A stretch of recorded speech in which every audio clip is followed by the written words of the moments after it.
আঙ্কেলের কথা শুনে আমার বিশ্বাসই হচ্ছিল না। সত্যি বলছেন?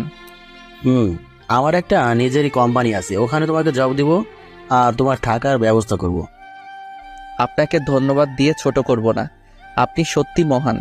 আপনাদের মতো মানুষ আছে বলে পৃথিবী এখনো টিকে আছে। আরে বাবা, এত বেশি বলো না, যতটা বলছো ততটাও ভালো না আমি। আপনি সত্যি ভালো। কেউ ভালো না হলে একজন অচেনা মানুষের জন্য এত কিছু করে না। আচ্ছা বাদ দাও, তুমি কি প্রাইভেট পড়াতে পারো? পারি একটু একটু, কিন্তু কেন আঙ্কেল? আমার একটা ছোট্ট মেয়ে আছে, এবার 9-এ পড়ছে, ওকে তোমাকে পড়াতে হবে, পারবে তো পড়াতে? কেন পারবো না? আপনি আমার জন্য এত কিছু করলেন, আর আমি আপনার এই সামান্য আবদারটুকু রাখতে পারবো না? তোমার কথা শুনে ভালো লাগলো। আচ্ছা চলো, আমার বাড়িতে আজ থেকে আমার বাড়িতেই থাকবে। আসলে বাবা আমার কোনো ছেলে নেই, শুধু 2টা মেয়ে আছে। বড় মেয়ে পড়াশোনার জন্য কানাডা থাকে, আর পড়া প্রায় শেষের দিকেই। ও ভালো তো। তারপর আমি আর আঙ্কেল তাদের বাড়িতে গেলাম। বাড়িটা দেখে অবাক হয়ে গেলাম। এত বড় বাড়ি, মনে হচ্ছে রাজপ্রাসাদ। আঙ্কেলের সাথে ভিতরে গেলাম। কিছুক্ষণ পর আঙ্কেল কাকে যেন ডাকতে লাগলো। আমি তাকিয়ে বাড়িটা দেখছিলাম। বাড়িটা পুরো রাজপ্রাসাদের মতো। মনে মনে ভাবলাম, আল্লাহ তাআলার খেলা বোঝা বড়ই কঠিন। কিছু মানুষের টাকার অভাব নেই, আর কিছু মানুষ ভালো মতো খাওয়ার টাকা পায় না। তারপর একজন মহিলা আসলো, বয়স্ক মনে হলো। কি হলো? এত ডাকছো কেন? কোথায় থাকো? এতক্ষণ ধরে ডাকতেছিলাম, কোনো খোঁজ খবর নাই। তারপর মহিলাটি আমার দিকে তাকালো।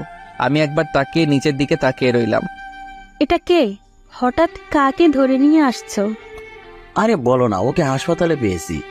আজ গাড়ি নিয়ে অফিসে যাওয়ার সময় দেখলাম রাস্তায় অজ্ঞান হয়ে পড়ে আছে। তারপরে হাসপাতালে নিয়ে গেছিলাম। ছেলেটার সাথে কথা বলে ভালোই লাগলো, তাই বাড়িতে নিয়ে আসলাম।